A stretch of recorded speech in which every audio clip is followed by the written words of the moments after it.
This is the original esport racing game. This is iRacing.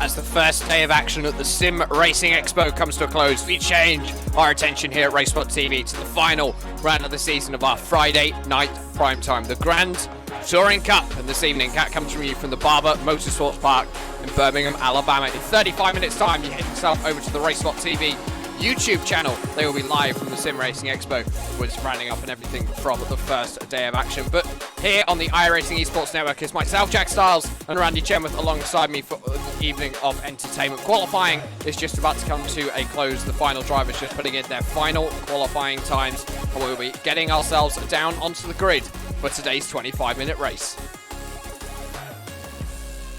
Should be a great one here, Jack, here tonight from Barber Short A. And as you guys can see, gonna be a night race here around Barber, starting pretty late in the evening. Should be fun 25 minutes of action here today as we get ready to set your grid. And as the drivers start to head themselves down onto the starting grid here at the Barber Motorsports Park, we can run you through your starting grid here today. Just 3 Mustangs will be taking to the grid in this race today. Stefan Overgaard getting the pole position. Andrew Horsley lining up alongside him. And in third position will be the driver of David Clark. Adam Hedgecock, it is going to be your pole position in the Jetta class with Frank Alesi alongside him. Jake Johansson in third. Simon Trendell from Team Chimera in fourth. Consta Ninaki lining up in fifth. Nicholas O'Short 6th, Chris Shaw 7th, Robert Lundgren in 8th, Alexander Tofa 9th, Andrew Berg going to round out the top 10 in that class. Johnny Bell and Jason Gardner is going to round out the 12-car field for our Jettas, and then we have 8 of the Pontiac Solstice. George Maczynski going to be lining up on the pole position with Rick Selby going to be starting in second. Chris Pence third, Larry Brown fourth, in Paul Roddy in fifth. The rest of your grid is up on your screen. Expect Sven Demel in the number 6, Team Hugh Jass car to make his way towards the front of the field. Always a very fast driver. As the cars start to get themselves rolling behind the iRacing pace car, a full lap here at Barber. We're running slightly shorter circuit here today, Randy, which means the lap times are going to be just around that minute mark. And Barber's not a very long track to begin with, so the fact that we're on such a relatively short layout compared to what a lot of these drivers who may have driven Barber in the past might have been used to is going to be a bit of a shakeup for these guys. You know, typically, for those who are unaware, we'll bring up the graphic on screen of what the actual track layout looks like. You can see there, it's down at the bottom of the hill where you're typically talking about and thinking about there being an hairpin. Really just turns into a fast 90-degree left-hander and do a little bit less than 180 degrees around for a hairpin that rejoins you onto the Grand Prix circuit. We'll take a look as the car is cycled through here on the pace lap about what that transition looks like. You see here at the bottom of the hill, left about 80, 90 degrees and then back to the right. So really turns into a long kind of really what is probably going to be pretty high-speed chicane for these cars, Jack, rather than the slow 180-degree hairpin we typically see in the Indy cars when they come here once every year near the start of their season. And that sun continues to go down. It does indeed. We are heading into the night here at Barber Motorsports Park in Birmingham, Alabama. This race is going to be all about traffic with the short lap. Mustangs are going to be hitting their Pontiac Solstice very quickly, but as the pace car dives itself down onto the pit lane, the field is under the control of Stefan Overgaard in the number 1 machine. He's going to head himself round the last corner. He's going to get the jump off the last corner, and we are racing here at Barber Motorsports Park for the final round of 2019 Season 3 RaceSpot TV Friday prime time. One of your Mustangs did not take to the grid, and that is David Clark. So there's only 2 Mustangs running here today off the start in your Jetta class. It's going to be side by side for Simon Trendell heading through turn number 1. Got to get that line right. If not, you're going to put yourself into the gravel. Looking back to your Pontiac Solstice class, everyone looking as though they've got through that first couple of corners nice and cleanly here. No accidents, Randy. A little bit of jostling in the mid-pack. Yeah, great first couple of corners here for everyone in class. Stefan Overgaard, really the only competitive Mustang in the field. He's going to get out and away clear, and we probably won't have the cameras pointed at him for the rest of this event. The Jettas, the Solstices, though, starting right on top of the Jettas, and they're still trapped behind him as through this high-speed chicane, one of the most fun corners definitely on this layout around the racetrack. These guys will go streaming through for the first time, then up and over the top of the hill, one car in the background, off a little bit to driver's left, but in towards this final sequence of corners, a long right-hander to sort of end the lap and towards this fast 90-degree left. That's probably going to be a slight lift, I think, in all these cars. Likely not a braking zone into that final corner, but lap number 1 comes to a close. And I did say just on the grid, watch out for Sven Demmel making his way through the Pontiac Solstice class, and he's done such a thing. 4 positions gained on the opening lap, up to 4th in class. Now he's got to start chasing down that podium, see if he can get himself one more race win here this season in our Friday night prime time. And in fact, it's going to go down the inside of the number 7 machine of Chris Pence as they head themselves out of turn number 3 over the hill through the right-hander. A blind right-hander this one as they set themselves up ready for this fast left-right chicane round it. It looks as though Sven has indeed got the move done and got himself up into 3rd position. Yeah, good move there as he works his way back down and to the inside of this next car as well in front of him. So Sven Demmel making great progress already in that blue and yellow huge-ass Solstice. One driver that's been going the wrong way is Simon Trendell in his category. He's already down here as they work near the end of the lap in this category and through turn 1. I want to ride on board with Simon for a little bit to show kind of the differences of this track and how difficult it's going to be for these guys with as late as the start time is here today. You see how dark it is already, having to have those brake markers illuminated purely by the headlights. Barber doesn't have particularly bright track lighting. You might see some illumination around the sides of the track. You might see the green lights that, of course, notifying drivers whether it's green or yellow track conditions. We won't see caution lights, but you'll see those. Besides that, there's almost no illumination out here for these drivers. Of course, no moon and stars currently for these drivers to work with. But right here, this is the new sector I want to show off. And look at the elevation changes. You go up and over that right-hander. It really is a pretty sharp climb into the apex of that right-hander that dips you back out basically about 3/4, 80% of the way down the back straightaway in towards this fast chicane. Also, what you've got to remember about this Volkswagen Jetta is that it is quite literally a road car. All the seats have been stripped out, all the interior has been stripped out, and in fitted has been a roll cage and a racing seat, and you can see the little electronic dash, but the steering wheel still standard. These are thoroughbred race cars. The same can be said about our Pontiac Solstice. The Mustangs, on the other hand, they are a thoroughbred race car. They are indeed going to be ones which are custom built for racing, but the other two very much are based on a road car design. As we look at Simon Trendell looking to get down the inside as he comes through turn number 3. No move going to happen though. Yep, so we missed it, but we missed a pass not being made, so I can live with that as Simon trying to rebound here. He's back up to the best position he started in 7th. The Mustangs, though, of course, like we said, we're not going to talk about them as much due to the thinness of that field. Very much production-based as well. Those FR500s, they basically took a Mustang GT car off of the assembly, a Mustang Ford GT, or not Ford GT, but a Mustang GT off the assembly line, and they made some changes to the suspension, they made some changes to the engine, made some changes to the transmission as well, slightly different ratio, slightly different rear end, put some aero on it, slapped the roll cage in it, and they went racing. They also made some other changes as well as that car eventually got homologated for competition in the Pirelli World Challenge once upon a time. As see this 3-car scrap, Simon Trendell in the deuce, Nick Short and Frank Alesi in the 5 and the 20 respectively. Trendell up the inside of Alesi in towards turn 1. He's going to get that job done and now wants to go racing on this 5-car out ahead of them. All these guys, Jack, I think in these front-wheel drive Jettas really preparing for the touring car we're going to be getting here next week on Tuesday or Wednesday, depending when they decide to drop the build, when we're getting that Audi TCR car. This is just a nice little teaser for all of them. I know a lot of touring car fans been chomping at the bit for that as a little bit of contact between the 5 and the deuce. And I had the honor of seeing TCR cars, not many, but TCR cars in action back in June at an event at Donington Park in the UK. And from someone who's seen British touring cars over the year, they really are a brilliant piece of kit. They are very, very, very good in what they do, and it is something which we need to watch out for. The Audi TCR, of course, will at some point be featured here on the iRacing Esports Network and with us on Racebot TV. Currently looking at Sven Demmel sitting 3rd position in the Pontiac Solstice class in that battle for 2nd position. with Rick Selby. It looks as though the leader in that class, though, the number 3 car, has pulled itself away. Sven looking down for a move to the inside as he comes into the second to last corner. No move going to happen. Now he's going to look on the inside to the last corner. He's going to open up the gap. And once you get on the outside in that Pontiac, getting the drive off the corner is going to be difficult. This has given Sven the inside move into the first corner.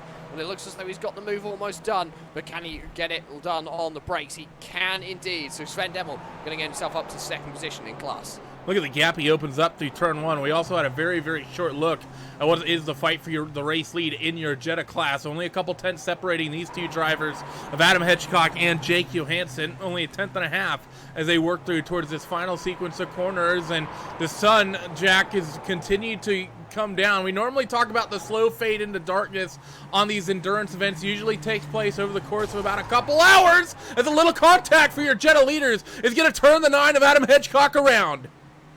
Adam Hedgecock is going to hit that inside wall off the last corner very hard. A slightest touch from the driver in second position, which is Jake Johansson, and around Adam Hedgecock goes the boosted motorsport driver. A lot of damage on that number 9 Jetta. His race is more than definitely over. Yeah, we're watching the replay right now. Is in towards the penultimate corner.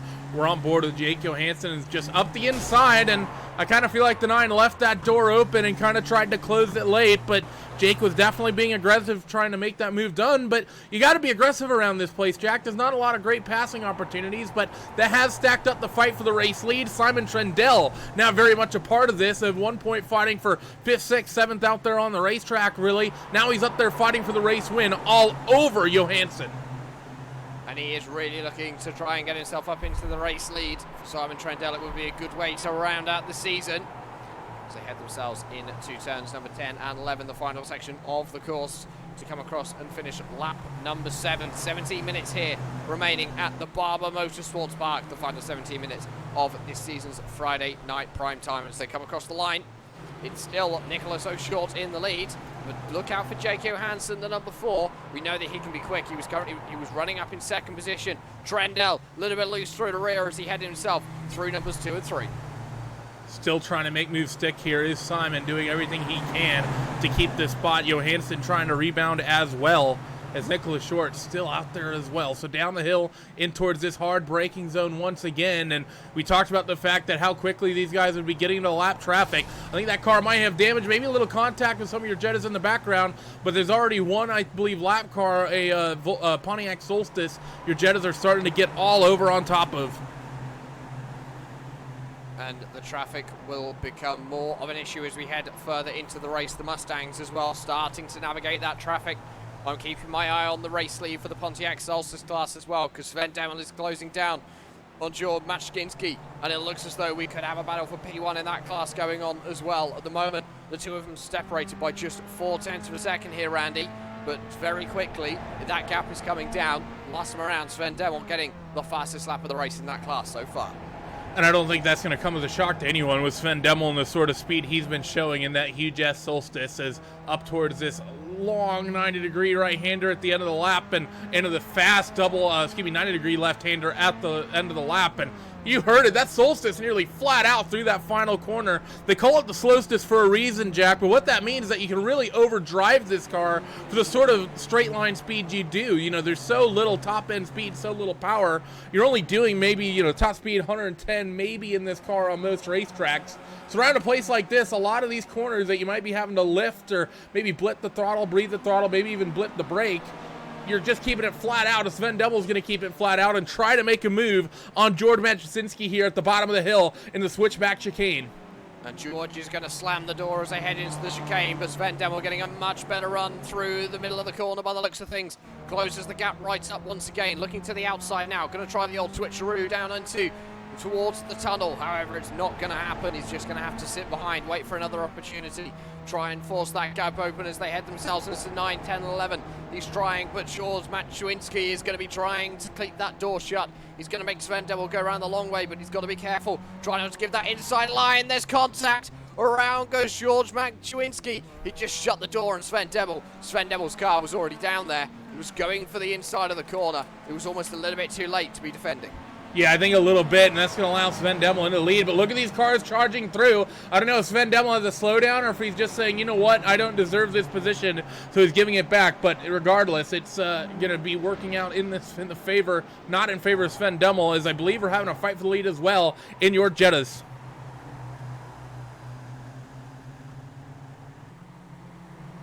We are indeed looking at the race lead for with Simon Trendell and Nicholas O'Shore currently separated by 0.3 of a second as they cross the line to complete lap number 10 here at Barber. It's turn number 1, they were ahead. Still line astern, but Simon Trendell clearly trying. You can see he's pushing that Jetta very hard to try and get himself through. So head themselves out of turn 3 up towards over the hill.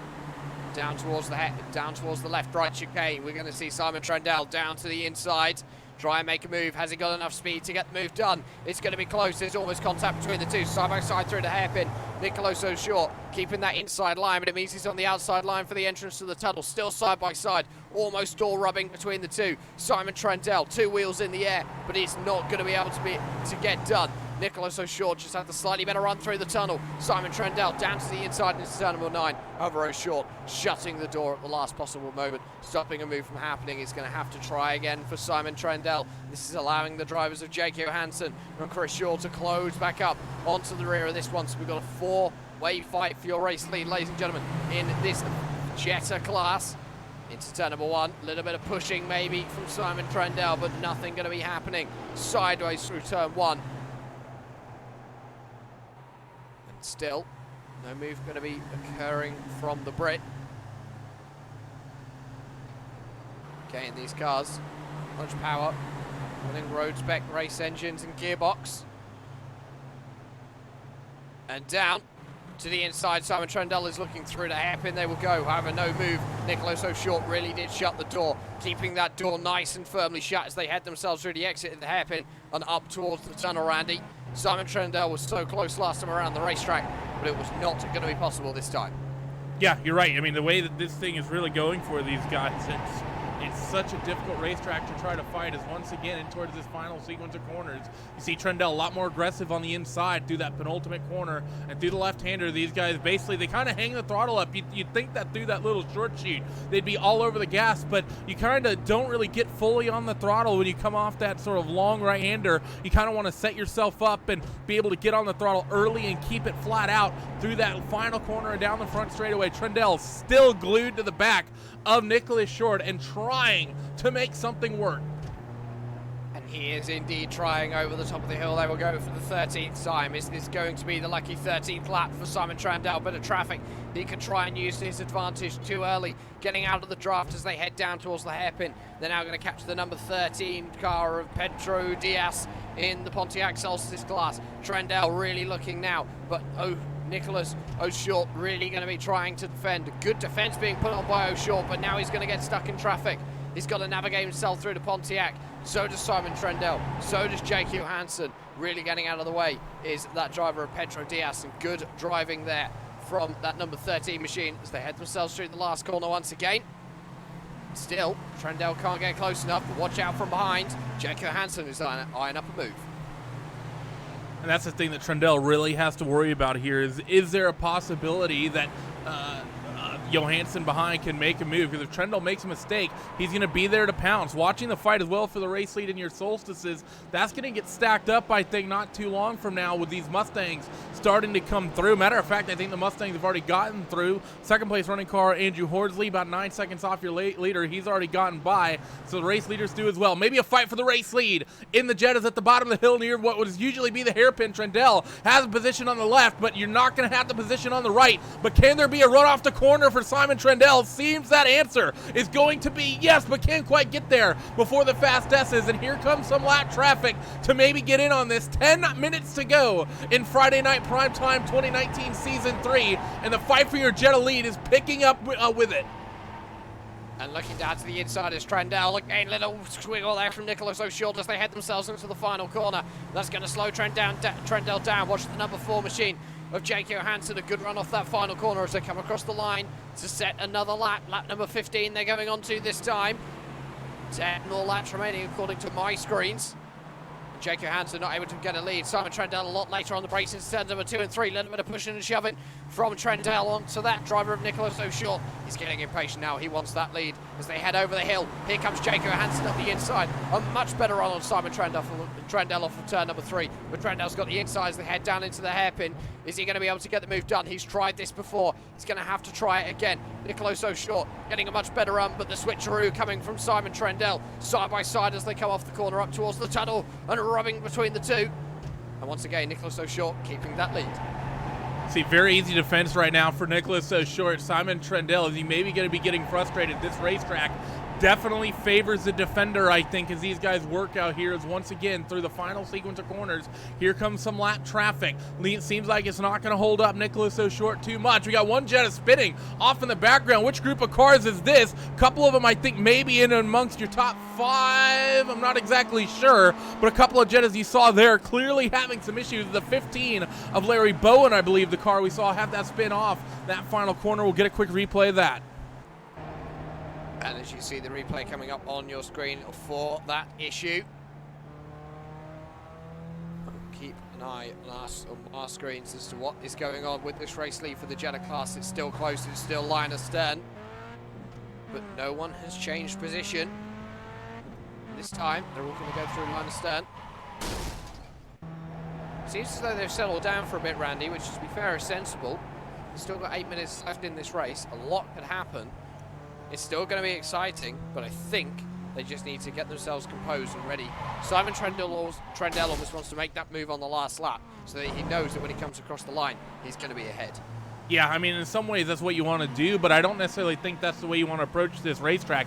I think if you're talking about Daytona in a NASCAR race, maybe making a pass around the Daytona, saying the Rolex 24 in the final couple of laps, or making a move at Bathurst in the 1000 or the 12 hour. Yeah, you may want to wait until that last lap or so you don't have to worry about the slipstream, but it's so easy to defend here. I think if you're Trendell, you need to make the move when you can possibly get it. This is, for these cars here, Jack, it's really really is the sole touring style car we've had on the sim. Bit of an entry-level one, of course, but front-wheel drive has a nice kind of production-style gearbox with the DSG, similar to the gearbox we'll be getting in the Audi, but that one, of course, going to be a little bit more tuned for racing, but still heavily a production-based transmission and gearbox.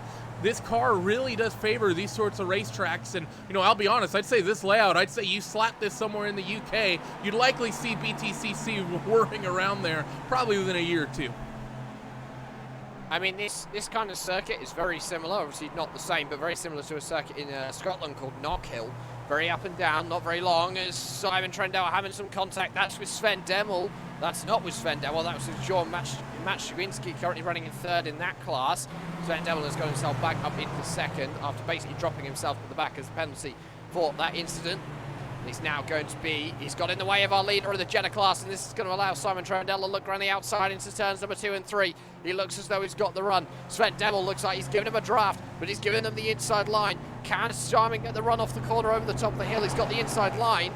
I think he may just have the overspeed, but he's going to have to get it done. Going around in the background is the number 14, Chris Shaw from 4th position in that class. He's having a few issues, but we'll keep our eye on the race lead. Trendell has now got the inside line for the hairpin. The second part, that's where he wants it, and into the race lead he will go. But Nicholas O'Short fighting back with a better run off the corner into the tunnel. But Simon Trendell has just got the slightly better line, and it looks as though the move may just be done.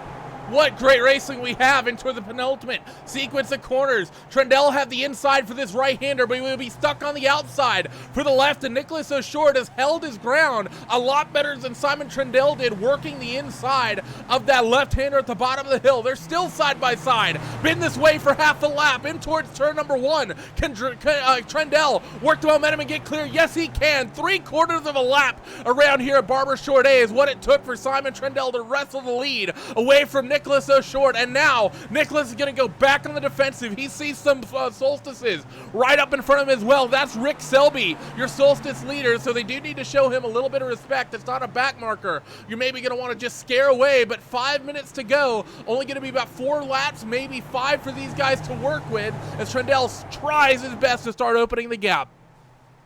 It's going to be 5 laps at the line for these guys. Of course, their white flag is going to be based off of where our leader in the Mustangs is. Quick update on that. Stefan Overgaard is leading that class by 15 seconds. Not much more needs to be said Tightly about that. contested. He's dominating. Yeah. As we've got a spinner, it's the number 11, is the race leader from the Pontiac Solstice class. Rick Selby has gone around at the tunnel. I don't know where there was contact, but there was a back marker potentially involved. It wasn't. He just got wide as he headed over the top of the hill, Randy, and around he went. That gives the race lead to Sven Demel in the closing stages. So we're going to see what happened here to race leader Rick Selby, and you're right, he's offline, and it was some faster traffic, I think, that caused that. And that's the classic mistake going through that sequence of corners, Jack. You've seen it in the IndyCar as much as we've covered, say, the classic IndyCar series on this channel, and you being heavily involved with that. It's one of the big problems that corner provides. You push a little bit wide over the top of the hill through the second park, get the left side tires into the grass, and you're going off almost always. As this fight in the Jetta lead still so close. Of the 3 races that I've covered here in the classic IndyCar series, and also IndyCar races in other series here at Barber Motorsports Park, that corner is always an issue for those cars. Of course, IndyCars, very different cars to these ones, high-powered, lots of downforce, and of course, in the one they run in the classic IndyCar series, you've got to be careful with that 9,000 RPM kill switch, because it will bite and it will put you in a wall. We have lost Adam Hedgecock from the race. He has decided that from that number 9 machine, the pole sitter actually in class, if I remember correctly, he has decided that he wants to call it a day. Not worth running the rest of this race after the issues that he has had. Still a battle for your race lead going on in the Jetta class. It's the only battle that I can really see out on track at the moment. There is a battle for second position going on in the Pontiac Solstice class. However, those guys are split by about half a second between all 3 of them. Yeah, there was a fight for a short time between Constant Nakari and Robert Lundgren in your Jetta field. That seems to have really separated itself out as you see the guys working through the first sequence of corners. So we're going to keep our focus here. It feels like every time I click here, these guys are going through this corner. And the weird thing watching from some of the TV cameras here, Jack, going at the bottom of the hill, it seems like there's a couple different lines going into what is really a relatively quick chicane for these guys to work with. One of them, it seems to be you really send it in hard going into the downhill section before you have to cut back for the right-hander, and every time I cut the camera there, that's the line Simon Trendell's taking, and I'm thinking he's missed the corner because I'm so used to that being a 180-degree hairpin. And it is deceiving, this circuit, when you know this place, as you say, is a 180-degree hairpin down at turn number 5, and they really are throwing these cars through that chicane. They want to carry as much momentum as they can up the hill and through that corner, but the race lead for the Jettas, Simon Trendell still holding on to it in that number 2 machine, but Nicolas O'Short has not dropped off the back. Those guys running almost identical lap times, and the driver of Nicolas O'Short still trying to look for a way to get back through on Simon Trendell. We'll bring up the lap gaps, and as you can see, they've been just so close with one another. One of them ekes out an advantage, the other one comes the other way. A little bit better run for Nicolas O'Short coming through that chicane, but he was a little bit wide, had to lift out of it. He would have been making that pass off the racetrack if he made that work, and that would have seemed like a pretty touring car move to make, in my opinion, but I think wisely backing out of it in towards this final sequence of corners. Once again, this should be the penultimate lap for these guys to work with. Let's see, where's your race leader? He's working the midway point, about 20 seconds left in the lap. He should get the white flag this time. Will be Stefan Overgaard, but it's going to be the fight with the Jettas here. For these last 2 laps, we really have to watch. And as they head into turn number 1, Nicolas O'Short looking as though he was eyeing up a move. However, no move going to happen for the number 5 machine, just not close enough for Simon Trendell. You'd be surprised how close you have to be in one of these cars to even attempt to move. And we are in full darkness now, ladies and gentlemen. The sun has definitely set here in Alabama, and we are really racing into the night. We have got one more lap after this one. The leader coming across the line now to take the white flag in the form of Stefan Overgaard.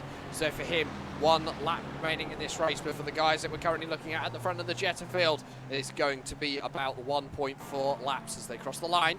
They will get that white flag.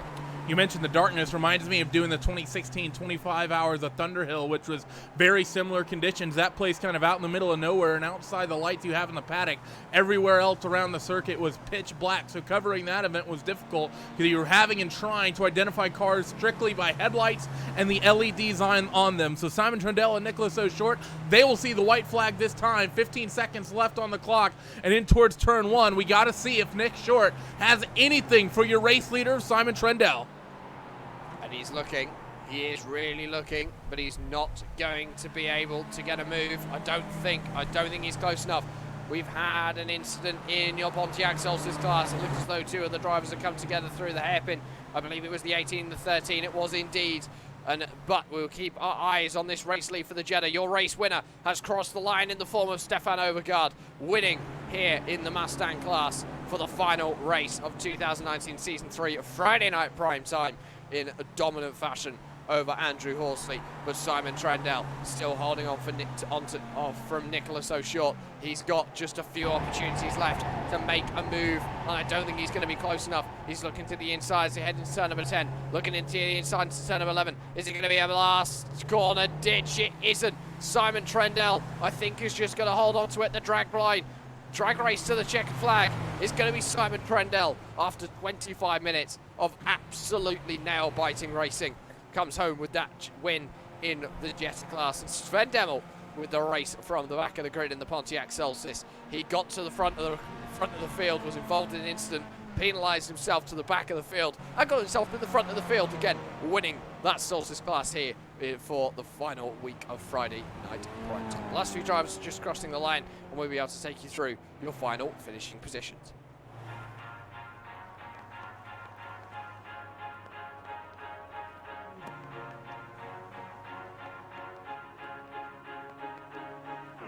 In your Mustang class, 2 starters, 2 finishes. Stefan Overgaard from Andrew Horsley, and Stefan winning that by just under 15 seconds. David Clark was not a race starter in this race. In your Jetta class, Simon Trendell holding off Nicholas O'Short just about at the end of this race, with Jake Johansson going to be rounding out the podium. Chris Shaw coming home in 4th, Frank Alesi in 5th, Constant Nikari 6th, holding off Robert Lundgren, who finished in 7th. Andrew Burr 8th, Johnny Bell 9th, Jason Gardner in 10th, and then it's going to be Alexander Sofa finishing off the 11 finishers. 12th and only non-finisher in that class is going to be Adam Hedgecock. Sven Demmel from the back of the grid twice is going to win the Pontiac Solstice for the final week here in Friday night prime time. Alongside him on the podium is going to be George Manchusi and Paul Roddy finishing in 3rd position. Larry Bowen in 4th, Rick Selby 5th, Pedro Diaz 6th, Christian Cron in 7th, Chris Pence 8th, and Terry Trossenhauser going to be crossing the line in 9th.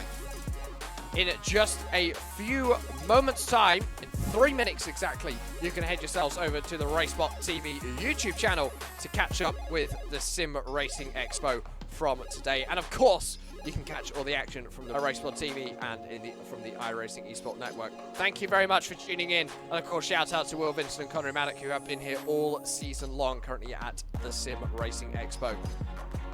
Friday night prime time has been a blast. We'll catch you another evening.